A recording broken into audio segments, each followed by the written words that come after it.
call argument. We begin with Nelson versus Commissioner of Internal Revenue, Mr. Masso.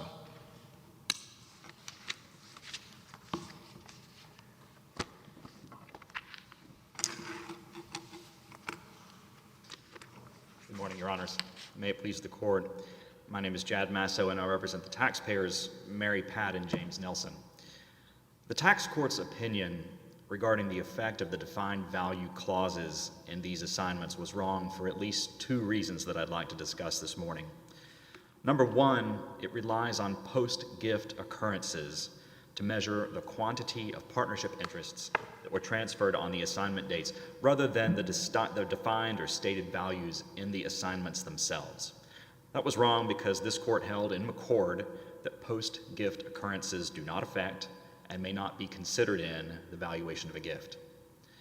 The second reason is that even if we could consider post-gift occurrences, the language of the assignments in this case required that appraisal to be done within a fixed period. That fixed period was 90 days in the case of the gift or 180 days in the case of the sale, and no such appraisal occurred. As a result, the default fair market valuation for purposes of gift tax that provided by the code and the applicable regulations would control. What are the post-gift occurrences that you claim the Commissioner relies on? There was an appraisal committed that was done 9 months after the assignments by which an appraiser hired by the donors did an assessment. He was hired to value a 1% interest in the partnership. The purpose of that being to allow them to translate the dollar amount of the transfers into a percentage for purposes of the company's books so that they could actually keep track of who owned what. He did that, and that is where those percentages came from. That was the post-gift event that the tax court relied on.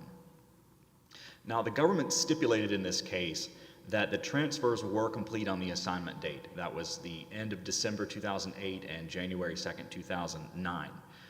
This court in McCord announced, or at least recognized, the immutable maxim that post-gift occurrences do not affect, cannot be considered in the appraisal and valuation process. So the first issue we have is that the tax court relied on that 9-month subsequent appraisal to adopt percentages and then apply its own valuation to those percentages rather than looking to the documents themselves. Essentially, the tax court made the same error that this court recognized and rejected in McCord and held that that methodology was improper.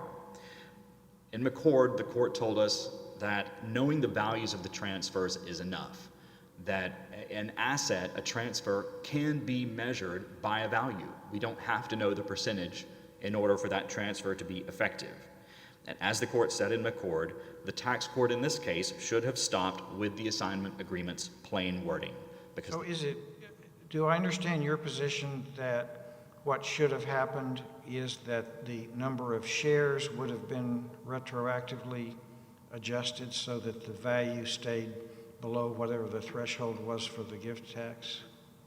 Well, adjustment, not to quibble with your wording, but I think we can correct the percentage, and that's what happened in this case. There was a dollar value that was transferred. There was an appraisal that was done to try to translate that to a percentage.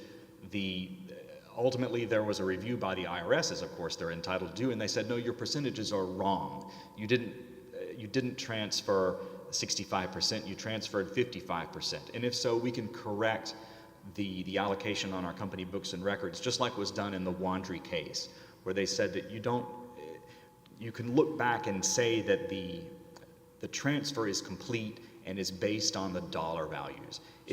So that would, just following up on my question, I'm trying to understand, that would then affect the number of shares.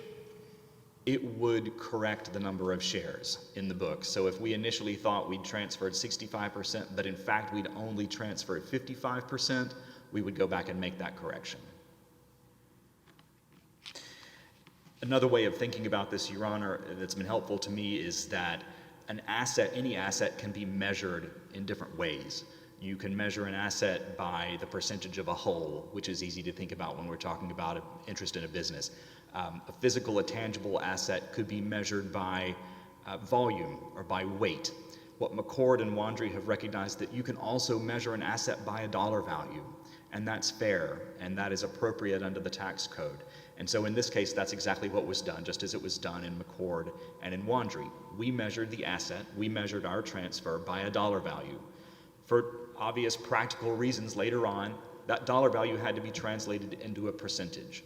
We may have gotten it wrong. Mr. Schroed may have gotten it wrong, and the IRS may have corrected us. But that doesn't change the transfer itself, which was for a dollar value amount. That was our measurement. There are other ways of measuring, but in this case, the transfer relied on a dollar value measurement. The second point that I'd like to address is that even if we could give effect, setting aside McCord for the moment, if we could give effect to post-gift events to determine the quantum of a gift or the quantum of a transfer, it couldn't have been considered in this case because, as the tax court recognized, the appraisal that was to be performed had to be performed within a fixed period. The fixed period was 90 days or 180 days. And the appraisal in this case didn't occur for more than 240 some days. In essence, with the government trying to rely on that provision, those few words determined by the appraiser, they're sort of trying to have their cake and eat it too. They like the first part of the sentence, but not the latter part of the sentence. They want to give effect to as determined by our appraiser, but not as determined by our appraiser within 180 days. They can't pick and choose which parts of the sentence they get to apply. So if they want to hang us on those specific words, they need to give effect to the whole sentence, which means that if we're going to rely on that appraisal, if we could, even under the law, rely on that appraisal, it had to have been done within 90 days for the gift or within 180 days for the sale, and it simply wasn't done. The benchmark, and they like to talk about we selected the benchmark, if we assume that we did select the benchmark, it didn't happen. It didn't happen. And under those circumstances, we fall back to what does the statute require? Well, our assignment refers to and measures the gift by its fair market value. The tax code, the regulations define fair market value. We know how we reach that. That is fair market value for gift tax purposes. With my remaining time, I'll touch on a couple of other points raised by the briefs. One is this issue of whether the donors, the Nelsons, kept a retained interest, or if there was some sort of savings clause that would invalidate these, some sort of reversion. The government briefed this extensively and seemingly in response to an argument that we did not make. We have never claimed that there was a reversionary interest. We have never claimed, whether on our briefs or otherwise, that Mary Pat Nelson, the donor in this case, had a right to require a return of interest if it was of a subsequent appraisal or a tax court valuation required it. There's nothing like that in any of our briefs or otherwise. And in fact, the argument that there was a retained interest is belied by the language of the documents themselves. There is no provision in these assignments that would allow a reversion like there was in some of these other cases that they cite, where there is, for example, a life estate or some opportunity for there to be a return. Just as in the Wandry case, fixed amounts here were transferred. It is inconsequential that corrections were made to the corporate books later. I think it was explained in Wandry very eloquently. It is the facts and circumstances of the transfer that determine what is recorded in the corporate books. It is not the corporate books that determine what the transfer was. So a correction to those corporate books is inconsequential. We look to the assignment itself to determine what was transferred. Finally, there was some discussion about intent, about surrounding facts and circumstances. We provided some briefing and some information in our brief about the evidence of the circumstances surrounding this, if only to demonstrate the purpose, the reason why. You know, that $2,096,000, that's an odd number. Why did you pick that number? Well, there are very specific reasons, and I'll get to that in a moment. The government argues that subjective intent, you don't get considered subjective intent, and that's fine. We're not arguing subjective intent. What the regulations and the law allow is that, and this is exactly from the regulations, and I'll give the side, it's in the briefs, but this is 26 CFR section 25.2511-1G1. that the application of a tax is based on the objective facts of the transfer and the circumstances under which it's made. So no, we don't get to consider subjective intent, but the facts and circumstances surrounding the transaction do matter, and we do get to look at that in considering the meaning. It can illuminate the reasons for why we would interpret this the way it is written. And here, those amounts, that $2,096,000 was very carefully chosen as part of the donor's estate planning process. They were using up the exemption and exclusion amounts available to them. $1 million each for each of the two donors, plus the annual exemptions for the annual transfers that they could have made. That number was very carefully chosen. They expressed it in dollars for the simple reason that they wanted to take advantage of that statutory exclusion that Congress allowed them.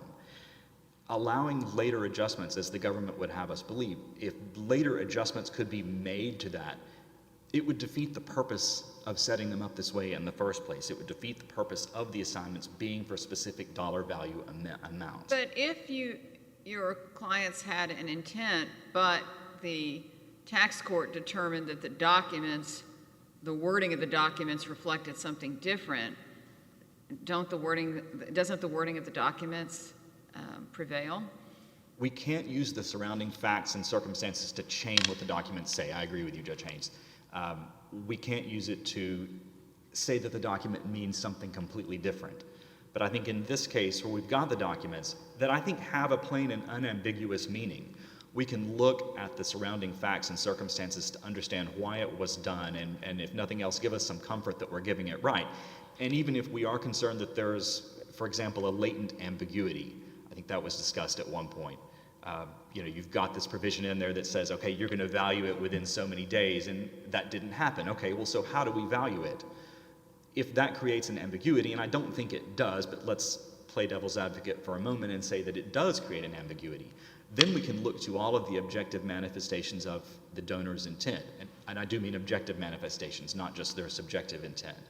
But we can. The biggest objective you're focusing on is that weird number of, 2,096,000 la-di-do. That was the exemption that was available. They wanted to take advantage of it.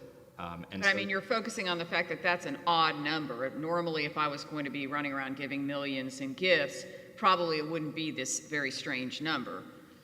Fair. That's right. And Not that I have millions to give. But I wish you did. But nonetheless, it was part of their estate planning process. That was the testimony. That was the explanation given for, look, this isn't just a number we picked out of the sky. These are the legal exemptions we're entitled to. We would like to take advantage of them. And so that's why they were chosen. And they were expressed in dollar amounts for that reason, rather than trying to, they could have, I suppose, ballparked a percentage to say, we're going to give 50% of our business away and hope that comes in under the limit and hope it maximizes it out, but not too close. But they didn't want to do that. They wanted to take advantage of the statutory exemption. So that's why they chose it. And I think that illuminates that circumstance. And if you were writing the opinion in this case, how would you construe the appraisal portion of the document? I would say that the appraisal portion was for purposes of translating that dollar amount to be used in the corporate books and management and so forth, which is what happened, but that because the IRS can always review, transfers are always subject to review and evaluation by the IRS and by the courts to determine if there is a gift tax deficiency. And so if there was that sort of review, then analysis can be done of, was that valuation fair? Did they really transfer 65% or did they really transfer 55%? And if it's 55%, then there's a correction to the books, just like there was in Wandry, just like the court recognized that there could be in McCord. We'll correct those and recognize that the transfer was for only that percentage in the translation. But the point is that we don't change what the gift was based on the subsequent events. The gift was what it was. You can measure it in dollars, and we measured it in dollars. And the 9-month, second to that, of course, is that 9-month appraisal. If our gift is dependent and is going to be determined by that, it didn't happen within the 180 days, and so it's sort of a nullity as far as if you're going to even argue that it is somehow determinative of what the gift should have been. It can't be in this case because it was too late. Unless there's further questions, Yes, you've saved time for rebuttal. I've saved time for rebuttal. Yes, Your Honor. Mr. Mr. Rennie?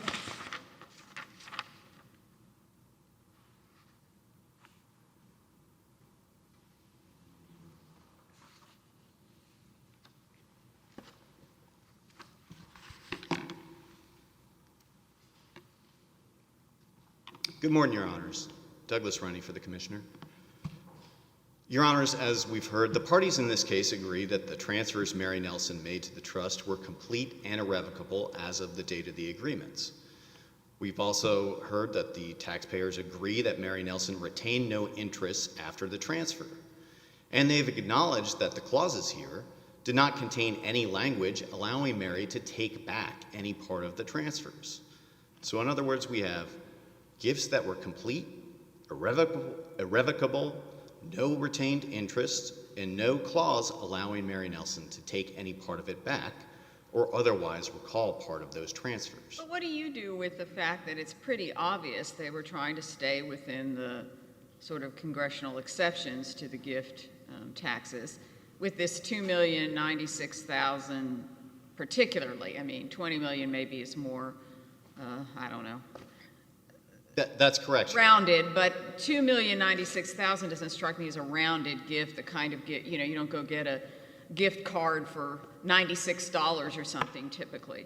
Yes. So, yes, explain. They did choose those numbers. They do add up to the exclusions, but they left this determination up to a qualified appraiser in these agreements.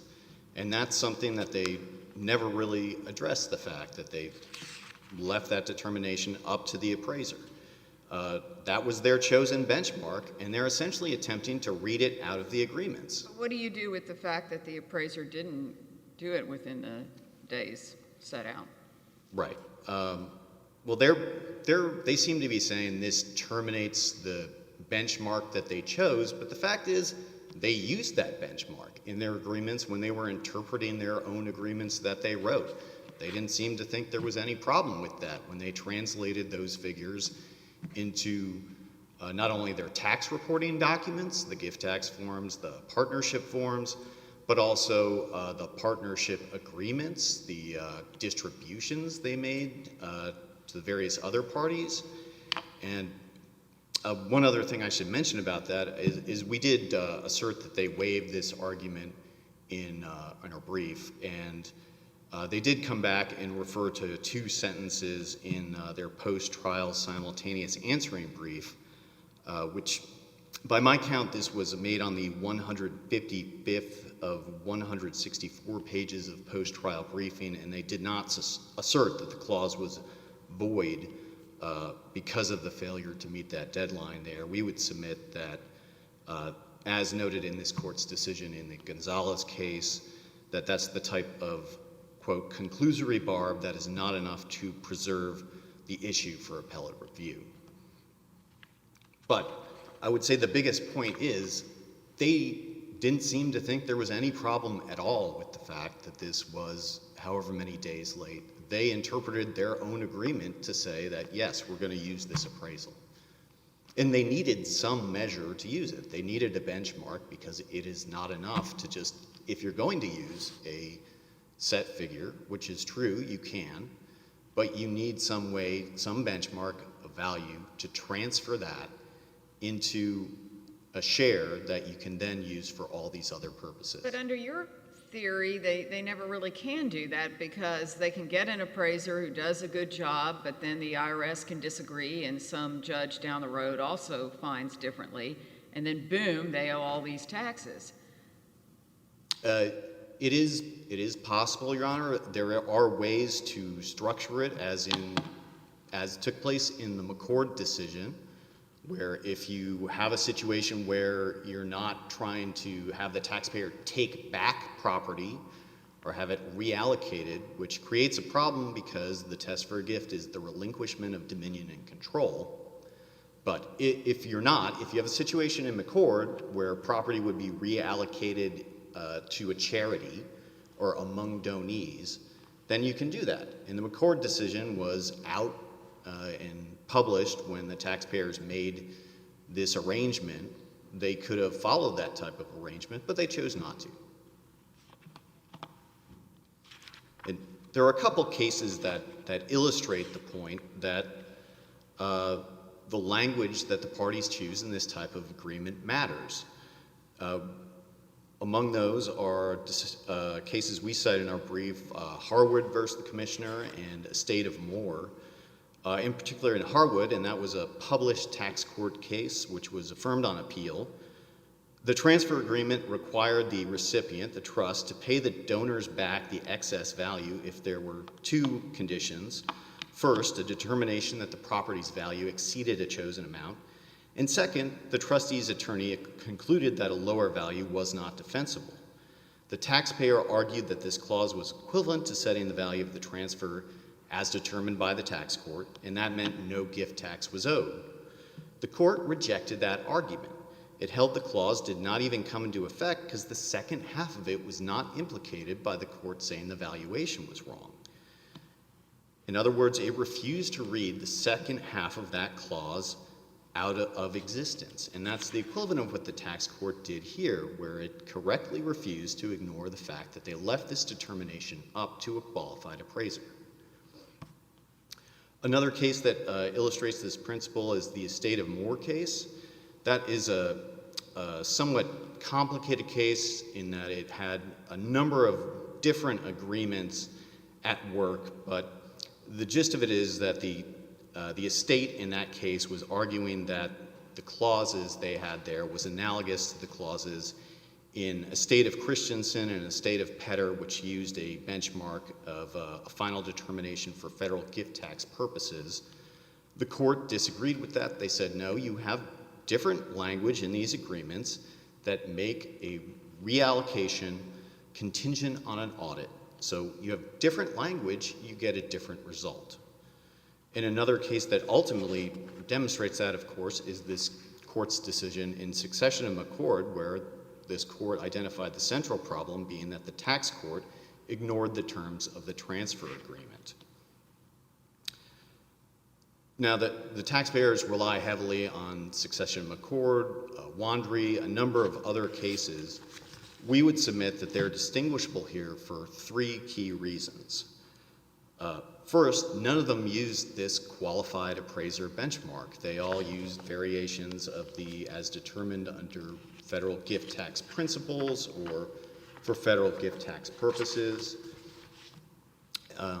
Second, with the exception of Wandry, all the other cases did not involve a situation where property was reverting back to the donor. And this is, again, the issue with the cessation of dominion and control. Once that occurs, the gift is complete. It cannot be transferred back. And that's why we submit that the Wandry decision was wrongly decided. But all of these other cases involved a scenario, as in McCord, where the taxpayer was essentially setting up a gift of certain amounts. There was a formula to disperse it. And at some later point, the court said, okay, the valuation was wrong. More property might go to the charity. At the end, maybe there's a greater charitable deduction, but nothing is being returned back to the donor. That is an issue of why we think that Wandry is wrongly decided. We think that would be a problem here, too.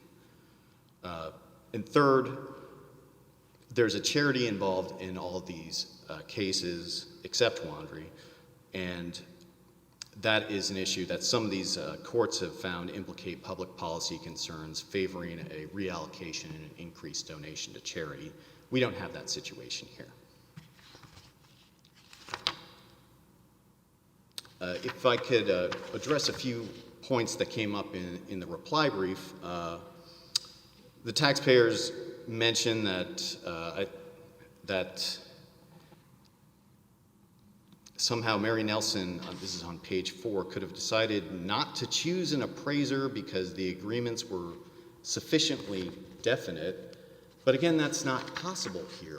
We know they need these percentage shares for multiple other purposes. They need to know who carries the benefits and burdens of ownership. A set dollar value doesn't tell you that. They need to know that in order to know who can control and dispose of the property, what the payment and allocations of dividends are, and of course, in addition to that, for their books, for tax reporting purposes. Another issue in discussing some of the public policy implications, we noted that the tax court has no power to reallocate shares among the parties in this type of situation. They responded, well, partners have rights under state laws. Partners can sue each other. Mary Nelson could theoretically sue the other partners to get back some of their shares if the valuation was wrong. Of course, we know she wasn't going to do that. The whole point of this was for her to transfer away the shares. And our point was that the IRS has no remedy in this type of situation.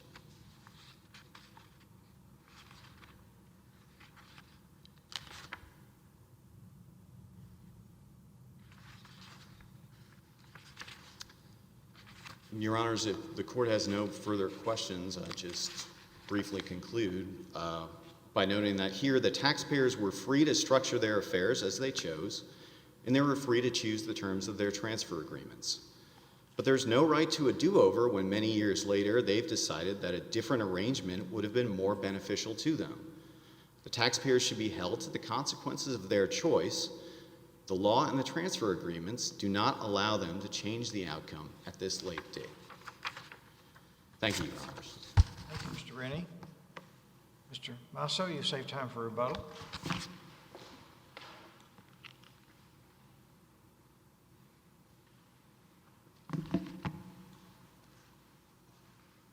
Thank you, Your Honors. Just a few points in rebuttal.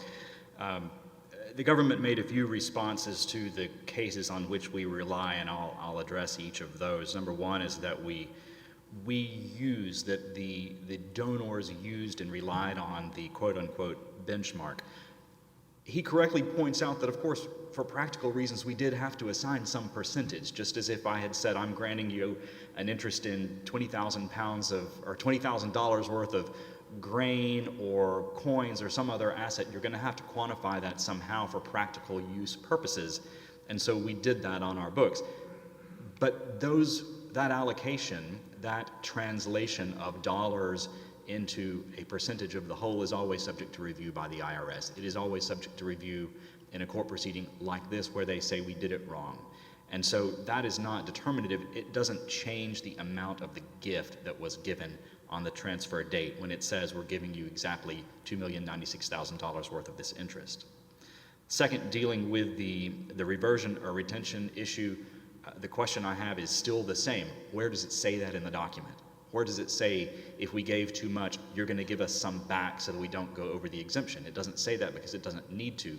The exemption was $2,096,000, and that's why we gave. The gift was in that amount. The $20 million was a sale, and so it was in exchange for a $20 million note. There was no gift there. The gift amount was exactly the exemption amount.